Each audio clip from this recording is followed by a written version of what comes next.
What is up? Okay, so here's what we're gonna do. We're gonna look at the footage from last night, and I'll tell you guys how things went. Let's look at it. That's not the right one. That's the right one. There we go. Hit play.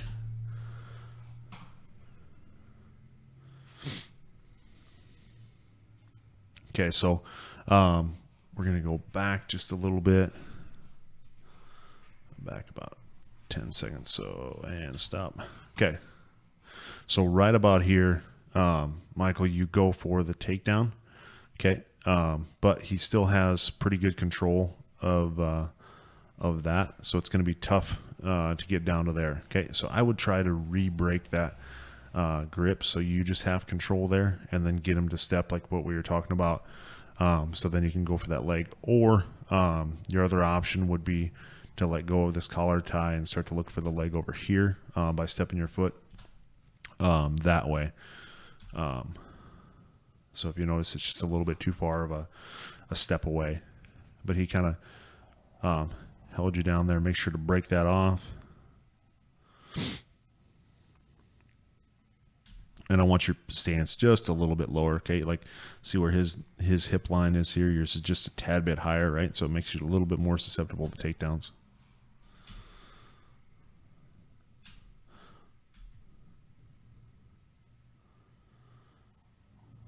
And I will say this too. It looks like you're going a lot for collar ties, which isn't necessarily a bad thing. But for your size, I would almost have you work more just hand fighting, trying to get inside, and then going for the legs. Like usually, collar ties are used a little bit more by guys like my size. Slow guys. So it doesn't have to be, but. And then that head positioning too for both you guys. Chad, good head positioning there. But if your head positioning, I want you circling around to get that opposite leg. So see how he's beating you on head positioning here, Michael? Okay, so he drops down. We're going to come back just real quick. So when you go and drop here, I want at least 3 points of contact. So right here. So as you go, this is like your only point of contact. So his ability to go around to the outside is pretty good. Okay, so as you're sitting, try to do more of a pistol squat with this foot in the hip, and then maybe you this hand on the collar, something like that. At least 3 points. So one, like this hand, and this foot, or like this foot, and this hand. Didn't mean to make a happy face looking there, but okay. So we go around. Okay, so stop, come back. I went too far. Skip forward 3 seconds. Okay, right here. Okay, so right here, for your positioning, Chad, I need either hands like right here, okay, to intercept his hands, or I need you sitting up like vertical, actually about like a 45-degree angle, almost like a butterfly guard. Okay, if we have feet up here in an open guard situation, I need your hands right next to where his hands are going to go. Reason being is if he grips onto your pant leg or your knee, I want you immediately hand fighting and getting control of his wrist. So like this wrist going to here. So your hands need to be on the inside of your knees. So that way if he goes to grab for your feet or your knees or anything like that, you can then hand fight and grab his wrist. Because right now you're fighting his pass with just your feet. And so if he gets around, then you can stop him with your hands at about here, but he's already about 50% past at that point, right? So I want you hand fighting with your hands here, or your butt should be like way back here, your back forward, your legs here to where you're in more of a butterfly guard situation. Hopefully that makes sense.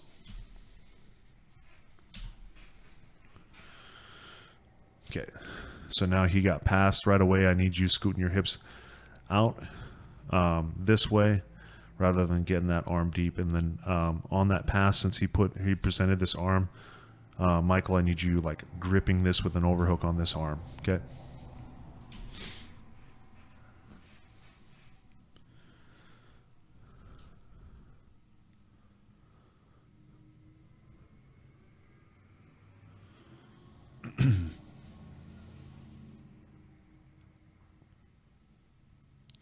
Turn towards him if you can. Yep. So this is okay. This is the situation that you're talking about. Okay. And again, we've already talked about this. Try to push more on the top of the head, then towards this way. And I need you look at your hips are like pointed out this way. I need your hips either straight up and down here or slightly this way, which will make that angle for that triangle a little bit better. Now, if your plan is to actually do the roll, I'll say that if your plan is to actually do the roll, this isn't a bad position, right? But I would just need your left arm wrapped around his tricep, like trying to wrap that around as much as possible, and your left hand like here at the top of the head, and then trying to roll over.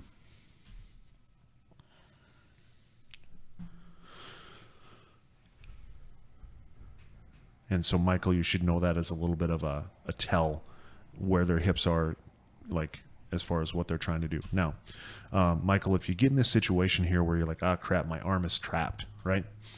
If you feel comfortable, what I would try to do is take this left leg here and bring it over top into mount while he still has your arm, right? So it's going to feel a little bit like wobbly, but your positioning is going to be really good because it's completely extended both of his legs.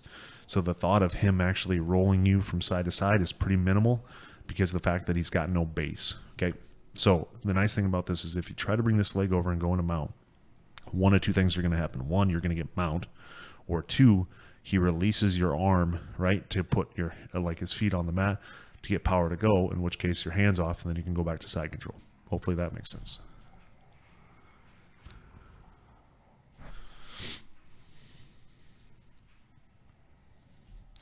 Okay, we're going to go back a little bit, and I apologize. These rounds are meant to be helpful, so like I'm glad, like I hope you guys don't think that you're like, oh man, there's so many errors. Like I want to see a ton of errors because that's going to make a lot of improvement from when you guys do this.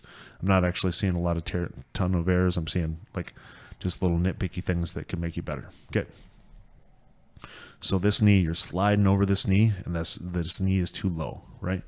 So if we're going to try to go to mount, I need heavy shoulder pressure here on his face, and I need this knee sliding up to like his sternum, right? And then coming over to this side. So like this should be the line. This should be the line of your shin right here, and your foot should be like right here. And then you should take your foot super high and flop it over to this side in line on that way. Okay, so if you slide it across, he should be going like neo or half guard with you, like trapping your foot in there. Now, the other thing is this positioning isn't the best because look where your left leg is. And I'm talking to Michael. Your left leg here is like down, so you're almost in like a reverse queso position, but not, right? So you've got no support going out this way if he tries to roll you. So this is actually a good idea, Chad. I might have the heel a little bit closer so you can get a little bit more power this way. But I need, so if you're going to try to go into mount from here, Michael, I would want that right knee out here. So if he does start to bridge this way, your right leg can extend out this way. All right, so let's see what happens. Good. Try to take this heel as you go. Take this heel, get underneath the thigh, or the hamstring, I should say, and clamp onto the hamstring if possible. Like a stirrup. You guys can see some of my Arabic stuff there. I just got done with a wonderful call from a lady in Jordan having me read Arabic. I'm slow like a 2-year-old on that stuff. All right, so good job on coming up.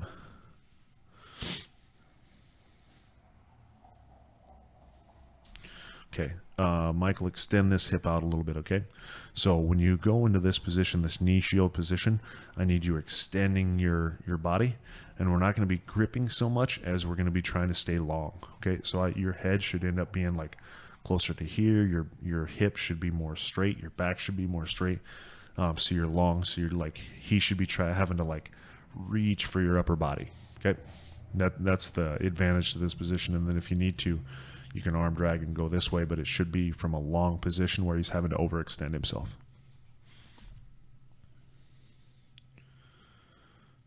And there you go. Yep. So that was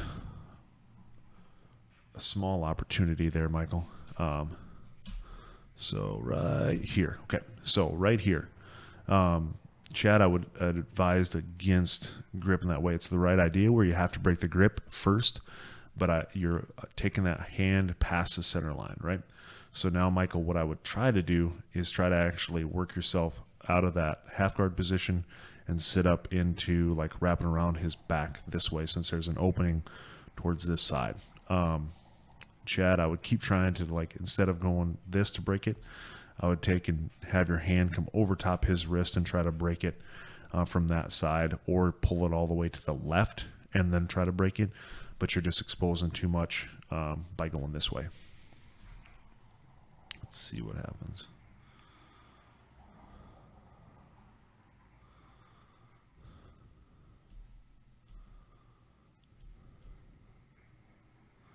So right here, good chest push pass.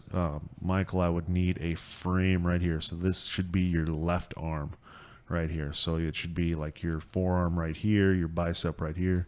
Apparently you have a really long bicep, but your bicep right there, and then scooting your hips out this way. Okay. Or actually, excuse me. That would be an option. A better option would actually be putting your left hand here, and then your right hand as a collar tie on this side. Reason being is, notice his head and his hips are kind of on the same side of your body right now. Like his head isn't so far over this way. So just an option for you is like either way, but like a collar tie from the left arm and trying to scoot your hips out this way, or a collar tie with your right arm on this side and trying to scoot your hips out this way.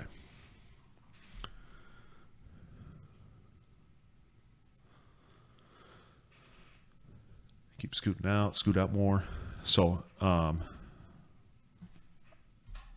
we went too far back. I keep forgetting that that's a 10-second back. So come around, boom. Okay, so this one you don't, like you scoot out, but you're too quick to get back into guard. I would want you to do like another scoot back.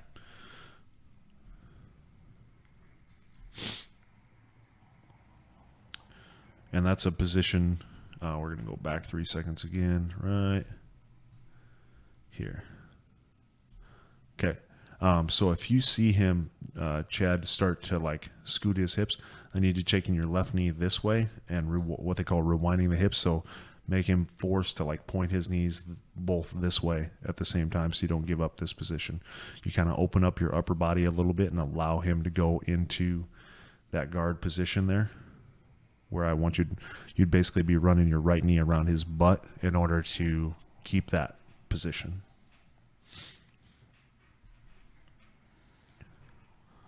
So get yourself back. Your body's too far forward. See how your butt's off your heels?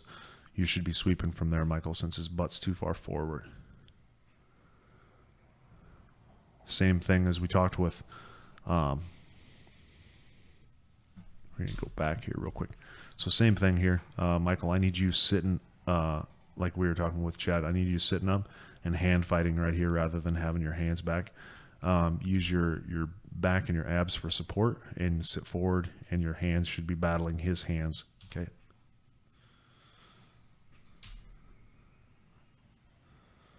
And then Chad, you should be working your way up the ladder. So ankles, now the knees. Okay, so, and then he got an underhook there. So as soon as he gets an underhook here, Chad, you need to sit back and say, okay, crap, he got an underhook. And so it's like taking, once he got that underhook positioning, it should be an immediate thought of like, oh, no, I have to back up, right? Because now if I go forward, what Michael, you should be doing is taking that right arm and like shucking it that way, like super, super hard, right? Because now you can get to his back that way because his weight's coming forward and you have an underhook.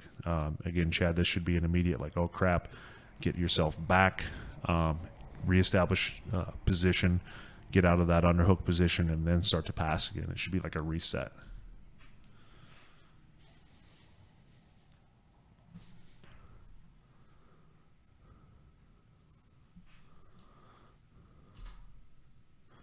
One of the things I want you working on this week is more of this guard retention stuff, Michael. So like as he goes here, I'm seeing you kind of like not necessarily give up this side control position, but I need you fighting him at this side control position a little bit more, especially with a guy that's a little bit bigger than you. Like this is like you should be like, oh crap, I need to get the hell out of here, kind of stuff. And so it's going to be way easier for you to work a little bit from that guard retention stuff compared to when he's on side control already. So guard retention stuff meaning like more collar ties and moving away. Okay. So watch your, I got the wrong thing. Watch your feet positioning here. So we're going to go back a few seconds here. Okay. So what I want you to do is watch your feet positioning. If you, and like, this is like 90%. Why is this not working? Come on now. There we go. This is like 90% of people's problems from side control, including myself. It's like I will always catch myself on camera doing this. So we're gonna go. Watch your feet. There's connecting. Now we're not connecting. Now we're not connecting. Not connecting. Not connecting. Still not connecting. So you can't generate any power if your feet aren't on the mats, right? So I need you putting a foot on the mat here and then trying to bridge away, or put a foot on the mat and hip escape away, things like that. But as long as your feet are up off the ground, you can't generate any power from your hips. And it's crazy, but like you'll think that you're doing like feet on the hips or feet on the mat and trying to scoot away, and you're like, shit, I can't move. Like, but that's most of the time because your feet are actually off the ground. And it's weird that like I still do this. It's weird that your body can't recognize it's like, hey, I'm not actually getting any structure here, but that's usually the case. I think people try to put the knee in on the inside too much. Oh, we're gonna stop here 1 second. They try to put the knee on the inside so much that they forget that that back foot should be like they're driving force either way, either forwards or backwards. Okay. As much as you can, try to avoid this. And then Chad, when you're on top and you see this, I usually like, because you don't have like a super good position here yet. I can tell you're kind of going for a Kimura, but like if anybody does this to you, mount them, right? So like I should be taking my right leg, hooking it to this hamstring right here, my right heel, I should say, hooking it to this hamstring and then taking them out. For me, this is not a good enough position to warrant like, so like it's not going to usually stop him from mounting. Like that's what it's meant for usually, is like making that position tighter from bottom. But in my opinion, like it just allows the mount for me. So like I see people do this and I'm like, sweet, I'm either going to foot lock you or mount you. Okay. So please, like, unless you have something good from there that I haven't seen yet, I would avoid doing that. And that's, with that being said, you'll see a lot of high level people do that. So it's just a personal thought of mine that it makes it easy for me to mount. Again, watch the feet. We're not making a connection yet. Not making a connection. Now it looks like you were maybe trying to switch to a Darce. Okay, we're going to go back a little bit there. Boom, boom, boom. Okay, so as soon as he went around, Chad, I would want your hips coming around to this side, right? And you should be parallel with him, so your back should be here, or your spine should be there. His spine's there, your spine should be there, kind of deal. Once he gets perpendicular, Michael, you should be swinging your left arm around and grabbing for that double leg right away, right? You're going left arm around because there's nothing stopping your left arm right now. Grabbing this leg, and then head would stay to the inside. In an ideal world, your right arm would go to his other leg, and you drive forward to a double leg.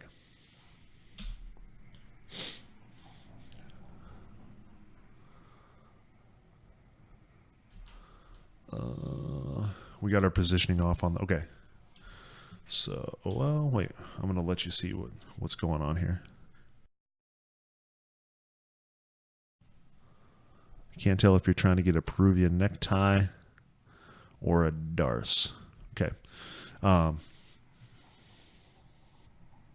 If you were trying to get a Peruvian necktie, you got an option. That's an option. But I think you're looking to roll for a Darce. In which case, for the Darce, your right arm would be going through here all the way to here, and then creating like a rear naked choke grip on this side. For this Anaconda, which is also a possibility, I would want your right arm or left arm getting through way more. This left hand should be on your bicep. This and your right arm should be like right here. in this line, and then you should actually be rolling the other way.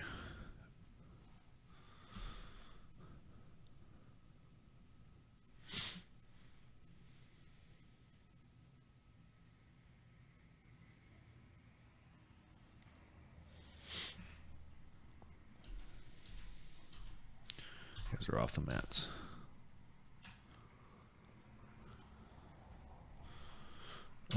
Come back real quick.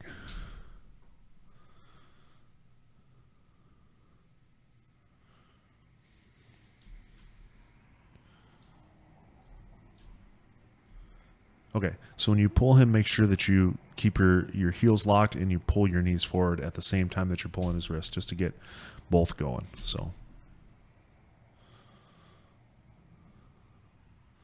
good. Let's see that again.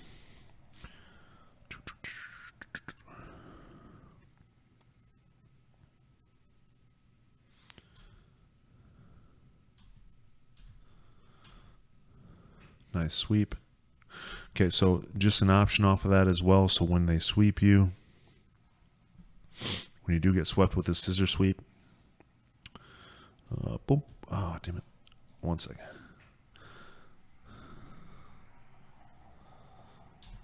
Okay, so right here, Chad, is a small opportunity where you've stepped this foot down, so that's perfect, where you can try and slide this right leg all the way through this way and then go into side control.